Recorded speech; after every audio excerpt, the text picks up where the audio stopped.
Brett Jennings here, Brett Jennings Real Estate Experts. I want to welcome you back to our video blog and thank you for stopping by. The question for today is, should I sell my home now or wait until the summer to put it on the market? Now before we get to that question, I want to point out some great free resources here on the site. If you're considering buying, click on our Search for Homes tab where you can get gateway access to the MLS and all the homes for sale throughout Silicon Valley. If you're considering selling, click on the Find My Home Value tab, which will give you an instant estimate of your home's value, along with tips and information to increase your home's value before putting it on the market. Now, back to the question.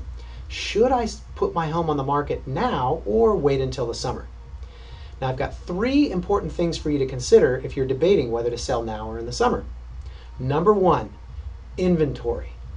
Real estate prices are supply and demand driven, and supply is at an all-time low. If you look at the graph here, you'll see this shows real estate inventory in Silicon Valley all the way back to 2008.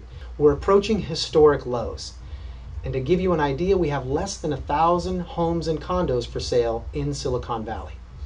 What do we expect going forward through the summer? I would see that we would expect inventory to double between now and June, approaching the 2,000 unit mark. What does that mean ultimately? Well, your home will still sell. It may take longer to sell, and you will have more competition with other homes on the market. Number two is interest rates. Now, if you're considering a move up or buying another home, waiting will cost you money. If you see here, the National Mortgage Bankers Association is expecting interest rates to go from 4.5% to 5.3 to 5.5. Now that 1 point increase in interest rate, if you're getting, say, a $700,000 loan, will cost you about $420 a month, okay?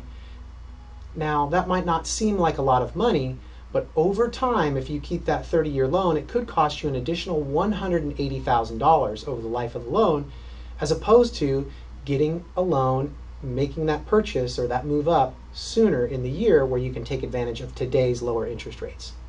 And number three, buyer search activity. Put your home on the market when the buyers are most active. The graph you'll see here might surprise you, but this shows buyer search activity across the country. This is according to Trulia.com and shows when the buyer activity search online peaks throughout the year. If you see the color in California, what it indicates is that search activity in California peaks in March and April. Yet most people don't put their homes on the market until June and July, effectively missing the time when the buyers are most actively searching. So if you're considering selling, these three things, inventory, low interest rates, and a buyer search activity that peaks early in the spring, all point to the fact that selling sooner rather than later will benefit you. I want to thank you again for stopping by our video blog. And if you're considering selling, reach out to us and request a free smart home selling strategy where one will give you an evaluation of your current property, what it might sell for in today's market, as well as some ideas and tips to help increase the home's value before you put it on the market. Until we talk again, this is Brett Jennings saying we'll be right here ready to help you create a better life through real estate.